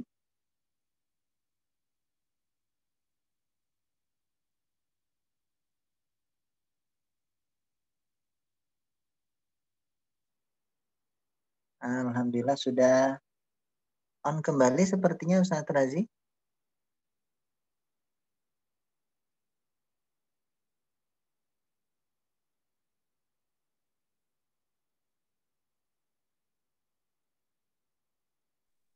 Oke, Afwan. Oke, Gimana? sudah masuk Ustaz suaranya. Sudah masuk, ya. Dilanjut. Jadi yang akhirnya Betul, Imam Ustaz. Ahmad akhirnya Imam Ahmad bertanya, mengetes orang ini dan mengatakan, apa pendapatmu mengenai seseorang yang kalau sholatnya dia bingung, seharusnya sholat 2 rakaat tapi jadi 3 gitu, atau 4 rakaat tapi kurang dari 4. Apa jawaban orang yang dites tadi? Tidak dijawab pakai versi hadis atau versi al-fiqih. Apa kata beliau? Apabila seorang hamba, ya, tidak mengenal Allah atau lalai kepada Allah, maka hendaklah dia mendidik jiwanya supaya tidak lalai kepada Allah. Kalimat ini bikin pingsan Imam Ahmad. Makanya Imam Syafi'i ketika Imam Ahmad bangun, dikatakan, apa kataku? Jangan coba-coba ejek dan rendahkan para sufi. Jadi ini kemudian diabadikan oleh para ulama kita. Bahkan Imam Syafi'i itu dalam Diwan Syafi'i menyebutkan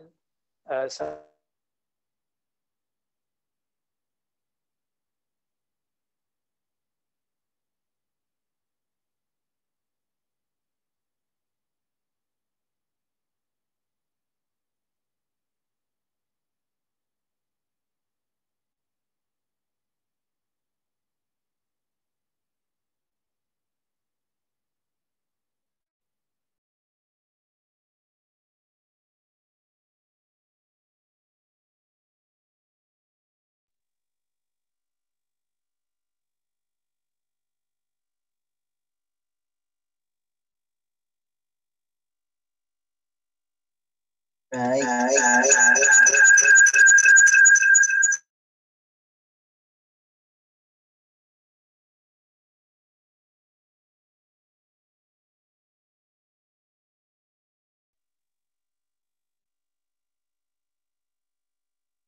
Baik, sepertinya Ibu Bapak sinyal Ustadz Razi sedang trouble.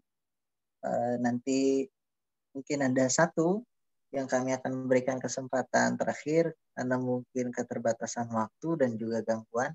Yang dari tadi sudah angkat tangan, ini ada Pak Sultan Fulfian. Semoga nggak pegel dari tadi itu raise hand.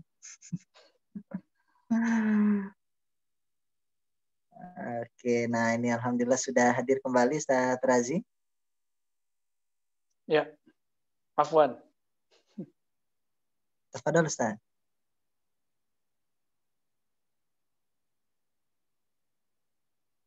Ya, siapa yang mau nanya tadi? Silakan lanjut aja. Oke. Nah, Ustaz, selanjutnya ada pertanyaan langsung dari Bapak Sultan Fulfian. Tafadhol Pak Sultan.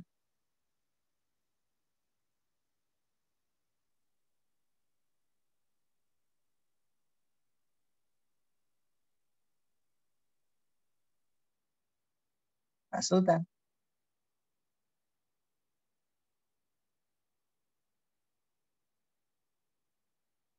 Oh, masih di unmute ya. Assalamualaikum. Waalaikumsalam warahmatullahi wabarakatuh. Ya. Assalamualaikum Ustadz, saya Sultan Fulfian Hidayat, saya dari Kota Malang. Izin bertanya, tapi ini pertanyaannya lumayan panjang, pernyataannya. Silakan Pak Sultan. Apa Ustadz Ar-Razi tersambung? Ya, saya dengar. Oh ya Ustadz, afwan. Jadi begini Ustadz, saya pernah membaca satu jurnal yang membahas tentang gerakan Muhammad bin Abdul Wahab. Di situ dituliskan bahwasanya beliau, Muhammad bin Abdul Wahab, misinya adalah memurnikan tauhid. Yang dimana dorongan gerakannya tersebut dikarenakan beliau melihat berbagai macam tradisi, kepercayaan, dan adat istiadat yang dilakukan oleh masyarakat pada saat itu dalam bentuk ritual keagamaan. Yang dimana beliau juga menyaksikan betapa besarnya pengaruh ahli-ahli tarekat di masa hidupnya. Sehingga kuburan syekh tarekat yang bertebaran di setiap kota, kampung-kampung ramai dikunjungi oleh orang-orang yang ingin meminta pertolongan terhadap kuburan tersebut. Dan karena pengaruh tarekat ini, permohonan dan doa tidak lagi langsung ditujukan kepada Tuhan, melainkan melalui syafaat para syekh atau wali tarekat yang dipandang sebagai orang yang dapat mendekati Tuhan untuk memperoleh rahmatnya. Jadi di sini pertanyaannya Ustadz, bagaimana pendapat Ustadz mengenai tarekat yang ada pada jurnal tersebut? Dan apakah benar pernyataan bahwasanya pada zaman Muhammad bin Abdul Wahab banyak kuburan wali tarekat yang dijadikan tempat meminta berbagai macam pertolongan bagi masyarakat? Seperti itu Ustadz, terima kasih.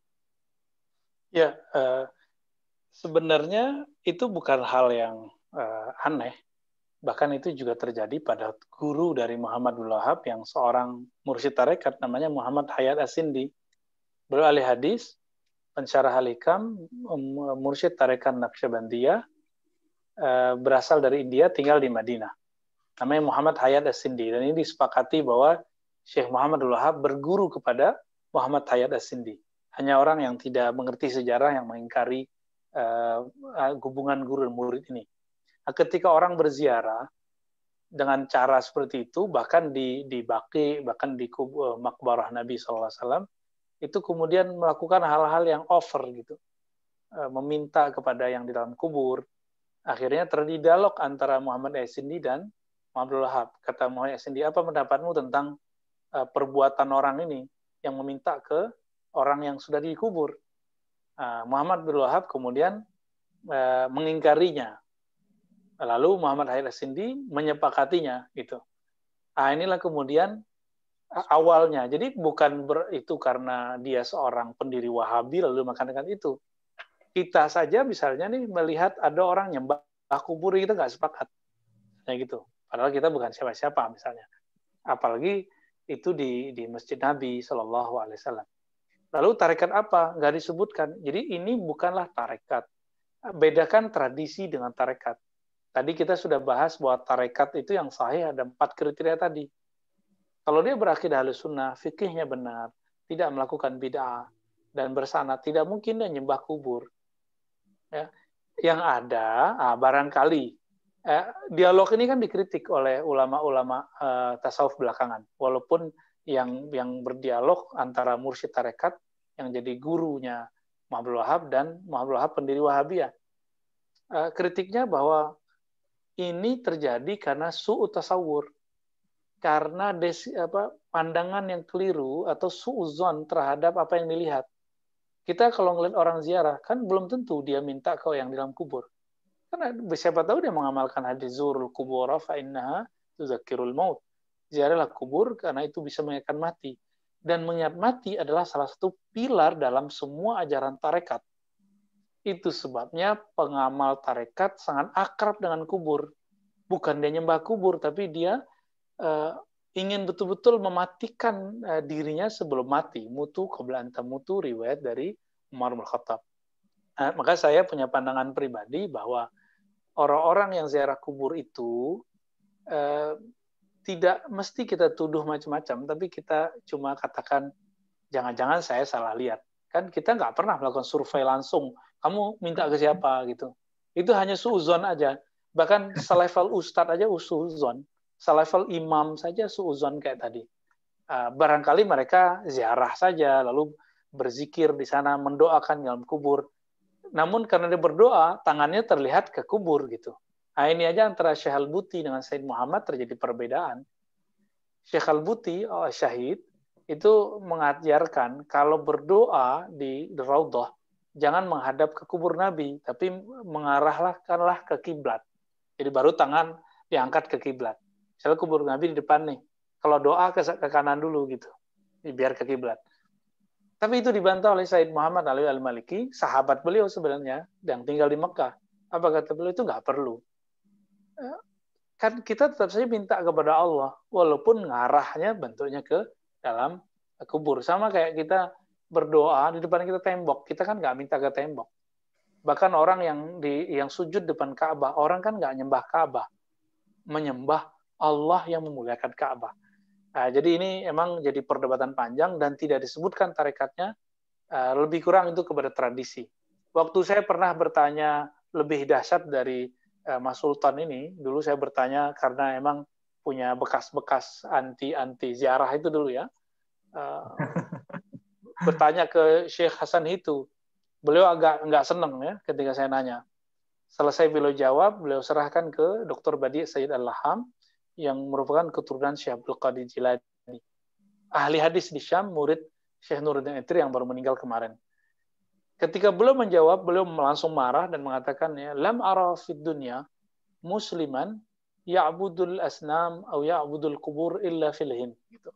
Saya tidak pernah melihat di dunia muslim musyrik menyembah kubur atau menyembah orang yang telah dikubur kecuali di India.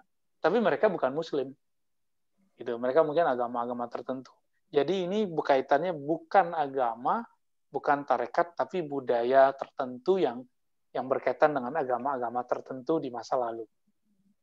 Ini perlu kita luruskan, jadi tidak benar itu adalah tradisi para ahli tarekat. Yang benar ahli tarekat suka ke kubur karena mereka ingin tazkiratul maut, ya, mengingat kematian. Oke, Ustaz Hardi, masih ada bagaimana? Baik, Ustaz. Masya Allah. Satu terakhir, Ustaz. Masih bisa? Fadal. Ustaz Razi? Ya, tafadhal. Ini pertanyaan pragmatis terkait dengan hukum tentang reaksi amalan sufi seperti tarian asal Turki yang berputar-putar, Ustaz. Bagaimana pandangannya dari Bapak Muhammad Iqbal Taufik? Oke, itu kita sebut dengan tarian darwis ya. Darwis itu sebenarnya sebutan untuk salik murid di Persia atau di Arab. Namun di Turki ada satu tarekat namanya Maulawiyah, tarekatnya Sidi Jalaluddin Ar-Rumi yang punya Masnawi yang sangat dahsyat itu, kemudian diekspresikan dalam bentuk seni. Seni yaitu tarian berputar, disebut raqs wassama. Sembari ada yang berputar, raqs itu tarian, kemudian ada yang berdendang salawat ya, atau zikir. Ini sudah dibahas oleh Imam Al-Ghazali dalam kitab Ihya Ulumuddin, dan beliau menyebutkan perdebatan panjang antara ulama sufi sendiri, karena ulama sufi ada yang bermazhab A, B, C, D, dan kemudian mereka beda pandangan. Tapi intinya bagi sufi secara umum bahwa tarian itu sebenarnya bukan bagian dari tarekat, tapi itu seni dalam berzikir, seni dalam ya, jadi seni aja, jadi itu bukan inti tarekat. Lalu mereka mengaitkan dengan alladzina yazkurunallaha qiyaman wa qu'udan wa 'ala junubihim. Orang yang berzikir dalam keadaan berdiri, duduk, dan berbaring. Itu kan lagi berdiri, berjalan. Ini jawaban salah satu syekh di Mesir, Syekh Ali Jum'ah misalnya. Kemudian, apakah Imam Ghazali menerima? Gitu ya. Imam Ghazali memberikan kriteria. Kalau kita hatinya belum sukun ilallah, belum standby koneksi dengan Allah, maka sebaiknya tidak sering mendengarkan sama dan raqs itu. Jadi nyanyian, dendang, ataupun tarian itu. Tapi kalau kolbunya sudah standby, maka mau sama, mau raqs, mau tarian darwis, itu nggak masalah. Cuma di barat orang senang tariannya doang. Begitu juga di Indonesia kan kalau event-event itu rame, ya, yang rame tariannya, tapi tazkiyatun nafsnya hilang. Ajaran rumiahnya hilang. Di Indonesia yang membawa itu adalah murid-murid dari Maulana Nazim Haqqani, tapi sebenarnya tarekat Haqqani sendiri tidak ada hubungannya dengan itu. Tapi setelah beliau mengambil tarekat Maulawiyah, beliau kemudian memasukkannya ke dalam tarekat Naqsyabandiyah Haqqaniyah. Sedangkan di Naqsyabandiyah, Khalidiyah yang asli itu dilarang. Jangankan itu, zikir keras-kerasnya di Naqsyabandiyah dilarang. Tapi oleh Syekh Nazim, kemudian direvisi dan versi beliau boleh. Saya terlepas dari itu semua, teman-teman. Bagi saya itu hanya masuk ke seni, itu bukan masuk ke tarekat. Ya, jadi antum ambil zikirnya, mantapin zikirnya, masalah tarian itu nanti. Ya, jangan dahulukan seninya daripada zikirnya. Ya. Baik Ustaz, syukran, jazakumullah khair Ustaz. Ini sebenarnya bukan pertanyaan Ustaz, tapi keluar dari konteks kajian yang mungkin ada salah satu peserta yang sering mengikuti kajian Ustaz Razi, itu melalui via YouTube ataupun Zoom. Dari Pak Sipul pertanyaannya, apakah sanad keilmuan bisa dianggap menyambung kepada Ustaz setelah mengikuti kajian-kajian YouTube, Zoom, atau kajian daring seperti ini Ustaz? Iya, dengan perubahan zaman seperti ini, dengan new normal begini, maka salah satu menyambung kepada guru, kepada masyayikh kita adalah dengan cara daring. Adapun lewat YouTube, itu statusnya mirip seperti ahli hadis. Belajar hadis itu ada 8 model, yang terakhir namanya wijadah. Wijadah itu nemu di perpus. Kalau antum nemu di YouTube gitu, itu wijadah, ya, dapat. Dan itu tidak nyambung. Yang nyambung itu minimal seperti ini. Jadi kalau antum ngaji di YouTube, gitu, iya, misalnya daurah di YouTube, harus konfirmasi nanti ke ustadznya atau ke muridnya bahwa saya sudah dengerin daurah ABCD, boleh nggak saya dapat sanad gitu. Nah, itu baru bisa. Ya, berarti dapat ijazahnya, tapi tidak sama. Jadi belajar itu teman-teman ada mendengar dari guru sama ala syekh, ada kira ala syekh, setoran ke guru, ada ijazah, ya, ada munawalah memberi, dan paling belakang nomor 8 itu wijadah, menemukannya tapi tidak bertatap muka langsung. Nah, sekarang mendengarkan dari guru yang nomor pertama tadi itu bisa melalui daring. Nah, jadi sah, tetapi sahnya tidak sekuat orang berguru bersuhbah langsung, tatap muka langsung. Kira-kira seperti itu. Jadi kalau kualitas nggak sampai sahih, hasan lah lebih kurang. Masya Allah, syukran. Jazakumullah khair Ustaz Razi. Ibu Bapak yang dirahmati Allah. Tak terasa ini sudah hampir 2 jam pertemuan kita pada malam hari ini, dan alhamdulillah istiqomah Ibu Bapak sekalian untuk standby dalam agenda malam hari ini bertemakan tentang tarekat di Indonesia, sesatkah? Nah, sebelum kita tutup, sekiranya berkenan Ustaz Razi memberikan closing statement kepada kita sekalian. Tafadhol Ustaz. Baik, teman-teman yang dimuliakan Allah. Jadi tarekat itu jangan didefinisikan sebagai tandingan mazhab salaf, tandingan mazhab fikih, tandingan mazhab manhaj aqidah. Nah, tolong diluruskan itu ya. Jadi jangan pernah benturkan, kok nggak ikut imam salaf? Ya justru tarekat itu melestarikan ajaran salaf. Ya, jika ahli fikih melestarikan ajaran zahirnya Nabi dalam bentuk hukum Islam, lahirlah namanya mazhab Syafi'i, Hanbali, Maliki, Hanafi. Maka dalam bab kerohanian muncullah kemudian tarekat. Ya. Ini cuma semacam kurikulum. Antum silakan lihat saja. Jika memang rohaninya merasa kurang, berarti sudah wajib belajar tarekat. Tapi kalau merasa biasa-biasa aja, ya jangan dipaksa juga ya. La ikrah fiddin. Tapi kembali kepada Imam Ghazali, bahwa ilmu fikih itu mengetahui sah dan batal secara zahir, adapun ilmu tarekat tasawuf itu mengetahui amalnya pantas diterima Allah atau tidak. Maka menurut saya, belajar tarekat dalam definisi Imam Ghazali itu fardu ain. Tapi dalam artian berkomunitas, gagah-gagahan, harus ikut majelis zikir, manaqib, saya rasa itu tidak masuk wilayah ini. Oke, lebih kurang itu Ustaz Hardi dan teman-teman. Semoga Allah jadikan kita hamba yang diridhoinya, jauh dari rasa sombong, jauh dari rasa merasa paling benar. Semoga Allah memandang kita dengan ridho. Amin ya rabbal alamin. Subhanakallah wa asyhadu an la ilaha illa anta astaghfiruka wa atubu ilaik. Mohon maaf semua. Assalamualaikum warahmatullahi wabarakatuh. Waalaikumsalam warahmatullahi wabarakatuh. Syukran, jazakumullah khair Ustaz Razi, Ibu Bapak sekalian yang sudah berpartisipasi.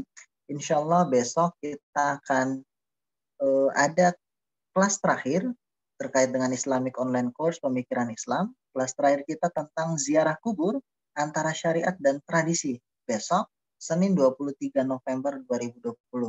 Semoga kita sekalian dimudahkan untuk mengikuti kelas terakhir dari IOC Pemikiran Islam bersama Ustadz Razi Hashim.